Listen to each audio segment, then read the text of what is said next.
ইরানের সঙ্গে চুক্তিতে পৌঁছানোর বিষয়ে আশাবাদী ট্রাম্প, বৈঠকের আয়োজন চলছে। রাশিয়াকে পরাজিত করতে ব্যর্থ ইউরোপীয় শক্তিগুলো, মন্তব্য মেদভেদেভের। এবং যুদ্ধবিরতি প্রচেষ্টায় অগ্রগতি, সীমিত পরিসরে খুলল গাজার রাফা ক্রসিং।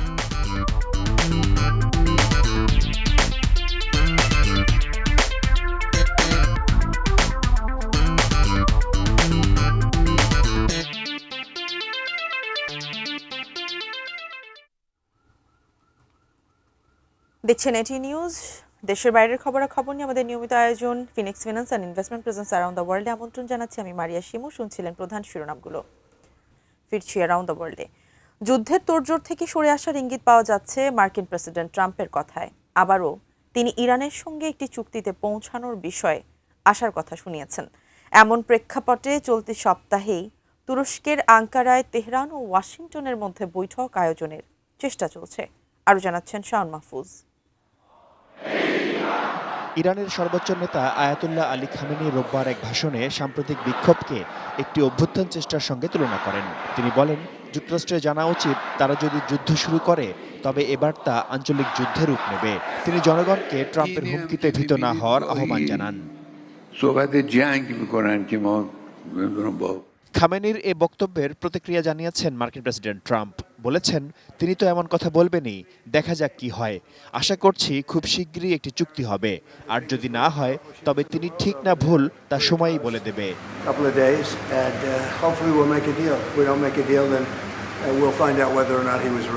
এত উত্তেজনার মধ্যেও আশার আলো দেখা যাচ্ছে। ইরানের পররাষ্ট্রমন্ত্রী আব্বাস আরাকচি সিএনএনকে দেয়া এক সাক্ষাৎকারে বলেছেন, ট্রাম্প যদি সঠিক সিদ্ধান্ত নিতে পারেন তবে পরমাণু নিরস্ত্রীকরণ বিষয়ে একটি সুষ্ঠু ও সমতাপূর্ণ চুক্তির সম্ভাবনা রয়েছে। A meaningful negotiation should be based on trust. And unfortunately, we have lost our trust to the United States as a negotiating partner. We need to overcome this mistrust. চলমান উত্তেজনা ও পরমাণু চুক্তি ইস্যুতে আলোচনায় বসার ইঙ্গিত দিয়েছে যুক্তরাষ্ট্র ও ইরান। চলতি সপ্তাহেই তুরস্কের আঙ্কারায় দুই দেশের কর্মকর্তাদের মধ্যে বৈঠক আয়োজনের চেষ্টা করছে কয়েকটি দেশ। অন্যদিকে ওয়াশিংটনে মার্কিন প্রতিরক্ষা দপ্তর পেন্টাগনে এক গুরুত্বপূর্ণ বৈঠকে মিলিত হয়েছেন যুক্তরাষ্ট্র ও ইসরায়েলের শীর্ষ সামরিক কর্মকর্তারা। Shaon Mahfuz, desk report, ATN news. ইরানের সরকার বিরোধী বিক্ষোভে জড়িত থাকার অভিযোগে গ্রেপ্তার হওয়া ও মৃত্যুদণ্ড পাওয়া ইরফান সুলতানিকে জামিনে মুক্তি দেওয়া হয়েছে। প্রায় $12,600 বিনিময়ে ইরফান সুলতানিকে গত শনিবার জামিন দেওয়া হয়। এই তরুণের বাড়ি তেহরানের উত্তর পশ্চিমের শহর কারাজের ফার্দিসে। 8ই জানুয়ারি বাড়ি থেকে তাকে গ্রেপ্তার করা হয়। ইন্টারনেট বন্ধ করে দেওয়ার আগে তখন শহরটিতে বিক্ষোভ তুঙ্গে ছিল। গ্রেপ্তার হওয়ার 3 দিনের মাথায় ইরফান সুলতানির পরিবারের সদস্যদের জানানো হয় বিচার শেষ হয়ে গেছে, তিনি মৃত্যুদণ্ডের সাজা পেয়েছেন, দ্রুতই ফাঁসির সাজা কার্যকর করা হবে। এ খবর প্রকাশের পরপর বিশ্বজুড়ে শোরগোল পড়ে যায়। বিক্ষোভকারীদের ফাঁসি দেওয়া নিয়ে ইরানকে হুমকি দেন মার্কিন প্রেসিডেন্ট ডোনাল্ড ট্রাম্প। তুমুল আলোচনা ও সমালোচনার মুখে বিক্ষোভকারীদের মৃত্যুদণ্ডের সিদ্ধান্ত থেকে সরে আসে ইরান।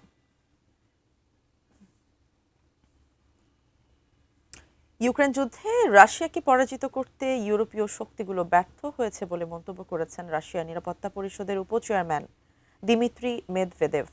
তিনি বলেছেন, মস্কোর বিরুদ্ধে কৌশলগত চাপ বাড়াতে গিয়ে ইউরোপ উল্টো নিজেই গুরুতর অর্থনৈতিক ক্ষতির মুখে পড়েছে। রয়টার্স ও তাসকে দেয়া সাক্ষাৎকারে মেদভেদেভ বলেছেন, ইউরোপীয় দেশগুলো রাশিয়ার ওপর কৌশলগত পরাজয় চাপিয়ে দিতে চেয়েছিল, কিন্তু সে লক্ষ্য অর্জনে তারা সম্পূর্ণ ব্যর্থ হয়েছে। অন্যদিকে যুক্তরাষ্ট্রের প্রেসিডেন্ট ডোনাল্ড ট্রাম্পের প্রশংসা করে মেদভেদেভ বলেছেন, তিনি একজন কার্যকর নেতা এবং শান্তি প্রতিষ্ঠায় আন্তরিকভাবে আগ্রহী। ট্রাম্পের আচরণ অনেক সময় আবেগপ্রবণ বা হঠকারী মনে হলেও তা কার্যকর। অনেকে তাকে বিশৃঙ্খল প্রিয় ব্যক্তি মনে করেন, কিন্তু আসলে তার পেছনে রয়েছে একটি সচেতন ও দক্ষ কৌশল। ইউক্রেনের দক্ষিণ পূর্বাঞ্চলের তেরনিভকা শহরে খনি শ্রমিকদের বহনকারী একটি বাসে রুশ ড্রোন হামলায় অন্তত 12 জন নিহত হয়েছেন। প্রকাশিত ভিডিওতে দেখা যায় জানালা ভাঙা ও আগুনে পুড়ে যাওয়া একটি বাস সড়ক থেকে ছিটকে পড়েছে। ইউক্রেনের জ্বালানি কোম্পানি ডিটিই কে এক বিবৃতিতে জানিয়েছে, নিহত আহত সবাই তাদের কর্মী ছিলেন। কাজ শেষে বাসে করে ফিরছিলেন তারা। এর আগে দক্ষিণ পূর্বাঞ্চলীয় জাপোরিঝিয়া শহরে একটি প্রসূতি হাসপাতাল ও একটি আবাসিক ভবনে রাশিয়ার হামলায় অন্তত 9 জন আহত হয়েছেন।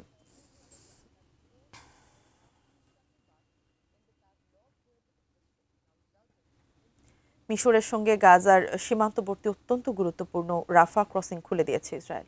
দীর্ঘদিন বন্ধ থাকার পর গাজায় প্রবেশের অন্যতম এই দুয়ার সীমিত পরিসরে খুলে দেওয়া হয়েছে। এটিকে যুদ্ধবিরতি প্রচেষ্টার অন্যতম অগ্রগতি হিসেবে দেখা হচ্ছে। সোমবার ইসরায়েল ও মিশর উভয় পক্ষ থেকেই রাফা ক্রসিং খুলে দেওয়ার বিষয়টি নিশ্চিত করা হয়। প্রথম দিনে এই ক্রসিং দিয়ে 50 জন ফিলিস্তিনি গাজায় প্রবেশ করতে পারবে এবং আরও 50 জন গাজা থেকে বাইরে যেতে পারবে।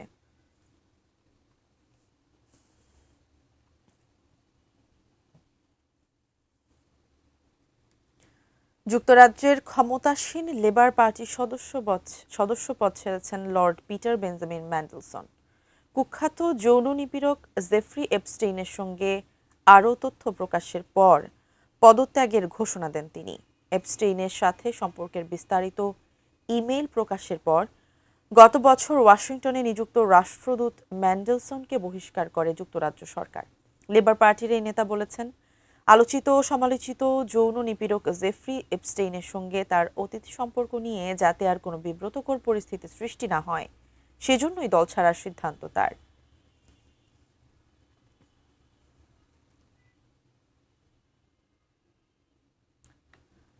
দর্শক, সংবাদের পর্যায়ে নিব বিরতি। ফিরে এসে অন্যান্য খবরের সঙ্গে আরো যা থাকছে। বিশ্ব সঙ্গীতের সর্বোচ্চ সম্মান গ্র্যামি অ্যাওয়ার্ডে ভূষিত হয়েছেন দালাই লামা। এবং কোস্টারিকার প্রেসিডেন্ট নির্বাচিত হয়েছেন ডানপন্থী লরা ফার্নান্দেজ।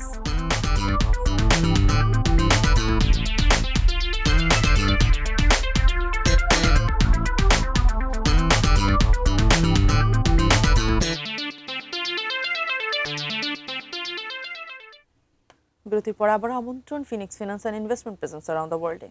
বিশ্ব সঙ্গীতের সর্বোচ্চ সম্মান গ্র্যামি অ্যাওয়ার্ডে ভূষিত হয়েছেন বৌদ্ধ ধর্মাবলম্বীদের আধ্যাত্মিক নেতা দালাই লামা। সেরা অডিও বুক, বর্ণনা ও গল্প বলা ক্যাটাগরিতে পুরস্কার পেয়েছেন 90 বছর বয়সী এই ধর্মগুরু। Meditations the reflections of his holiness the Dalai Lama নামের অ্যালবামের জন্য লস অ্যাঞ্জেলসে গ্রামীর আসরে পুরস্কার পান দালাই লামা। ওই অ্যালবামে তার সঙ্গে কাজ করেছেন রুফাস ওয়াইন রাইট ও ম্যাগি রজার্স। দালাই লামার পক্ষে পুরস্কার গ্রহণ করেন রুফাস। বিজয়ীর তালিকায় নিজের নাম দেখতে পেয়ে প্রতিক্রিয়া জানান তিব্বতের এই ধর্মগুরু।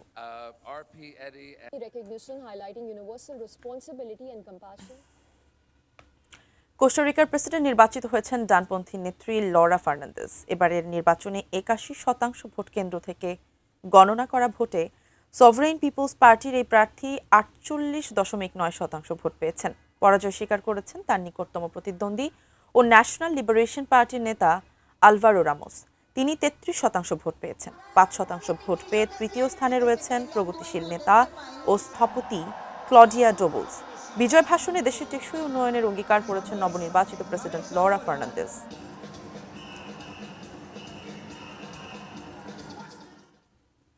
সংবাদের পর্যায়ে নিচ্ছে আরও একটি বিরতি, সঙ্গেই থাকুন।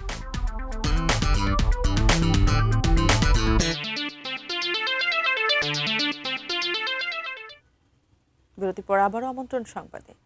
তুরস্কের দক্ষিণাঞ্চলে সড়ক দুর্ঘটনায় অন্তত 16 জন নিহত হয়েছেন।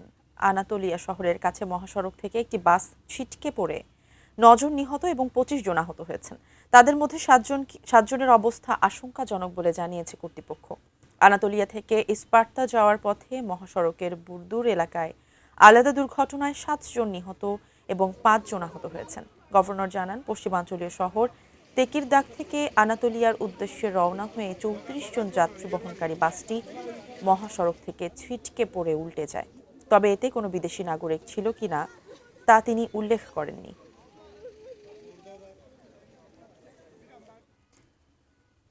পাকিস্তানের দক্ষিণ পশ্চিমাঞ্চলীয় রাজ্য বেলুচিস্তানে অভিযান চালিয়ে 145 জন বিচ্ছিন্নতাবাদীকে হত্যা করেছে নিরাপত্তা বাহিনী।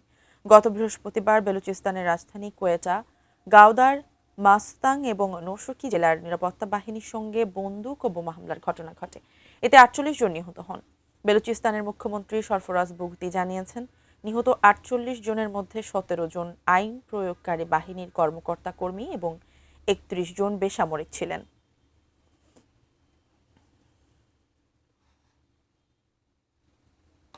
দর্শক, এই ছিল Phoenix finance and investment presence around the ওয়ার্ল্ডের সর্বশেষ। সঙ্গে থাকুন, দেখতে থাকুন ATN নিউজ। ধন্যবাদ সবাইকে।